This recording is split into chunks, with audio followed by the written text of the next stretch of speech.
बिस्मिल्लाहिर्रहमानिर्रहीम। अस्सलामुअलैकुम।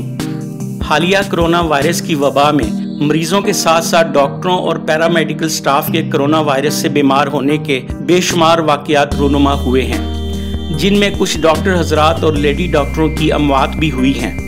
हर एक जान कीमती है, चाहे वो मरीज़ की हो या डॉक्टर की, लेकिन खसूसी तौर पर अगर डॉक्टरों की अमवात उसी मर्ज से होने लगे जिसमें मरीज़ मुब्तला होते हैं तो ये एक तशवीश की बात है, क्योंकि डॉक्टरों ने तो मरीजों का इलाज बहर सूरत करना है, और अगर डॉक्टर ही वो मर्ज मरीजों से लेकर जान भाग होने लगे तो फिर मरीजों का इलाज कौन करेगा।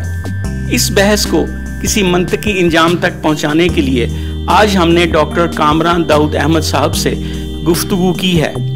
आइए सुनते हैं। कोरोना की वबा फैली हुई है, लोग तो ज़ाहिर इससे मुतासर हो ही रहे हैं। हमारा सवाल आपसे ये है कि अस्पताल में डॉक्टर जो कोरोना के मरीज़ों को देखते हैं, उनका इलाज करते हैं, तो डॉक्टर साहबान को तो इससे मुतासर नहीं होना चाहिए क्योंकि वो इलाज करने वाले हैं। तो डॉक्टर्स, हमने देखा कि डॉक्टर्स मुतासर हो रहे हैं और बहुत सारे डॉक्टर साहबान की डेथ भी हो गई है। परसों रावलपिंडी में एक नौजवान लेडी डॉक्टर जो अभी तफाजुल तहसील हुई थी, उसने काम भी शुरू नहीं किया था, उसकी डेथ हो गई है। तो ये बड़ी फ़िक्रमंदी की तशवीश की बात है।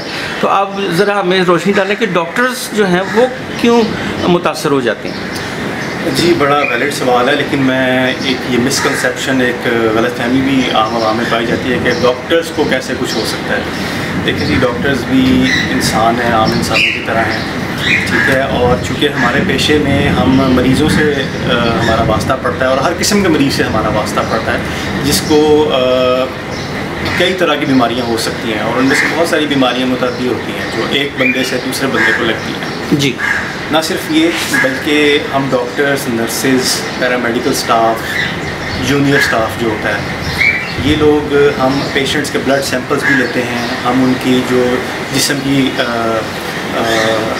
जो उसकी सिक्रीशंस होती हैं, हम उनसे भी डील करते हैं। पेशेंट्स को वेंटिलेटर्स पर डालना, 100 तरीक़ों से हमारा एक्सपोजर कई चीज़ों से होता है। जी जी। और ज़ाहिर है कि हर इंसान की क़ुव्वत मुदाफ़ियत एक जैसी नहीं होती जी। तो हमारे कई डॉक्टर्स ऐसे हैं, मेरे अपने कई जानने वाले ऐसे हैं, जिनको ड्यूरिंग अपनी ड्यूटी उनको हेपेटाइटिस भी हुआ, उनको टीबी भी हुई। तो इसलिए जो है वो हर इंसान की क़ुव्वत मुदाफ़ियत पे ये डिपेंड करता है। बिल्कुल ये सही बात है कि आम आवाम के लिए बड़ी मायूस कुन सूरत हाल हो जाती है, क्योंकि वो हमें मसीहा समझते हैं, लेकिन और इससे मरीज़ों को जो है उनको भी दिक्कत का सामना होता है, क्योंकि अगर आपके डॉक्टर्स, नर्सेज ही मुतासिर होना शुरू हो जाएं तो आपके पास इतनी मैन पावर नहीं है, सिस्टम कोलैप्स हो जाएगा। जी जी। सो ये बड़ा इम्पोर्टेंट सवाल है, आगे चल के मैं इसकी मज़ीद वज़ाहत भी। जी जी। तो डॉक्टर साहब, ये कोई ऐसी एहतियाती तदाबीर या कोई प्रिवेंशन नहीं हो सकता कि डॉक्टर ना मुतासिर हों इससे? देखें, 100% तो ये मुमकिन नहीं कि डॉक्टर या नर्सेज या जूनियर पैरामेडिकल स्टाफ इससे मुतासिर ना हो, ये मुमकिन नहीं है। जी जी।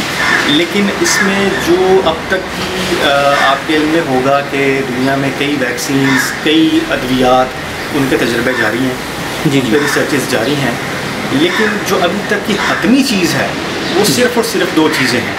एक तो हाथों को बार बार धोना, जी, और दूसरा मुआशरती फासला, सोशल डिस्टेंस। जी जी। इस लिहाज से स्पेशली मेडिकल सेटअप के अंदर, आम आवाम में नहीं, मेडिकल सेटअप के अंदर जहाँ पर हम हाई रिस्क पेशेंट्स को देख रहे होते हैं, जी जी, हमें कुछ एक्स्ट्रा चाहिए। हाँ जी, हाँ जी, ठीक है। इस सिलसिले में पर्सनल प्रोटेक्टिव इक्विपमेंट का नाम सब लोगों ने सुन रखा है। जी जी। इसके अंदर एक हिफाजती वर्दी होती है, N95 मास्क होता है, ठीक है, ऐनक होती है ख़ास तरह की, जो गॉगल्स कहते हैं जिनको, और साथ इसके अंदर दस्ताने होते हैं। जी, ठीक है सर। बदकिस्मती से शुरू के दिनों में जी जी ये सामान वहाँ मुहैया नहीं किया गया, ठीक है, जिससे काफ़ी लोग मुतासर हुए, ठीक है। पिछले 1-2 हफ्तों से या ग़ालिबन 3 हफ्तों से गवर्नमेंट ने मज़ीद सामान इम्पोर्ट किया है जी, और अब कुछ हद तक इन चीज़ों पे काबू पा लिया गया, लेकिन अभी भी इसमें बेहतरी की बहुत ज़्यादा गुंजाइश है। कई ऐसी जगह हैं जहाँ पर अभी भी सामान मौजूद नहीं है, ठीक है। 25 اپریل 2020 کے جو سٹیٹس ہیں ہمارے پاس، اس کے مطابق پاکستان میں تقریباً 345 کے قریب ڈاکٹرز، نرسز اور پیرامیڈیکل سٹاف متاثر ہوا ہے، جن میں سے 3 سے 4 ڈاکٹرز کی وفات بھی ہوئی ہے۔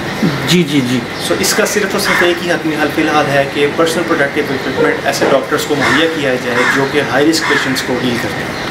ٹھیک ہے ڈاکٹر صاحب، یہ پرسنل پروٹیکشن اکوپمنٹ اس میں کیا کیا چیزیں شامل ہیں؟ اس کے اندر ایک حفاظتی وردی ہوتی ہے خاص قسم کی، جی، ساتھ N95 ماسک ہوتا ہے۔ یہ ماسک 3 تہوں پر مشتمل ہوتا ہے۔ ٹھیک ہے، یہ N95 کے نام سے بھی آتا ہے، KN95 N100، اس کی کئی قسمیں ہیں۔ ٹھیک ہے، اس ماسک کی خاص بات یہ ہے کہ یہ چہرے پر اچھی طرح فٹ ہو جاتا ہے۔ ٹھیک ہے، آپ نے اگر انٹرنیٹ پہ کئی تصویریں چائنا کے ڈاکٹرز کی، نرسز کی دیکھی ہو، تو جب وہ کئی دن کام کرنے کے بعد نکلے ہاسپٹل سے باہر اور ماسک اتارے تو ان کے نشان پڑ گئے۔ جی، یہی اس ماسک کی کوالٹی ہے کہ یہ چہرے کو اچھی طرح ڈھانپتے ہیں تاکہ وائرس اندر انٹر نہ ہو۔ ٹھیک، اس کے علاوہ حفاظتی اینک ہوتی ہے، گوگلز جنہیں بولتے ہیں، اچھا، اور ماسک اور دستانے ہوتے ہیں۔ ٹھیک ہے جی، تو ڈاکٹر صاحب اس کا جو ڈاکٹر متاثر ہو رہے ہیں، اس کا مطلب کہ ان کو یہ سامان ان کو میسر نہیں تھا تو وہ ان پہ بھی وائرس کا اٹیک ہو گیا؟ جی، بنیادی وجہ یہ ہے۔ ٹھیک اور ہے، ظاہر ہے میں نے جیسا کہ شروع میں کہا کہ ہر ڈاکٹر یا نرس کی جو قوت مدافعت ہے وہ ایک جیسی نہیں ہوتی۔ جی،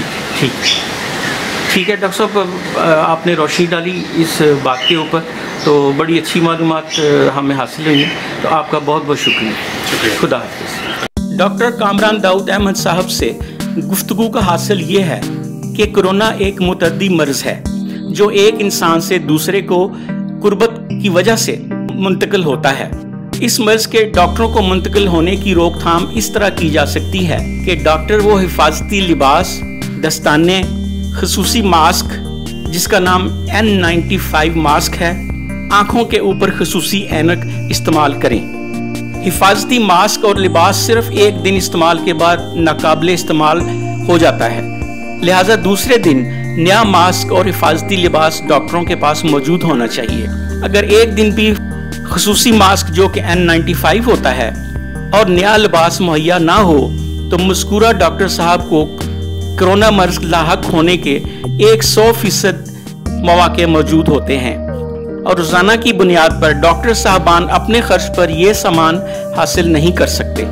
چنانچہ یہ ذمہ داری حکومت اور محکمہ صحت کی ہے کہ وہ ڈاکٹروں کے حفاظتی سامان کی سپلائی میں کوئی بھی تعطل نہ آنے دے۔ ہماری ویڈیو دیکھنے کا بہت شکریہ۔ اپنا بہت سا خیال رکھیے گا۔ قائد اعظم زندہ باد، پاکستان پائندہ باد۔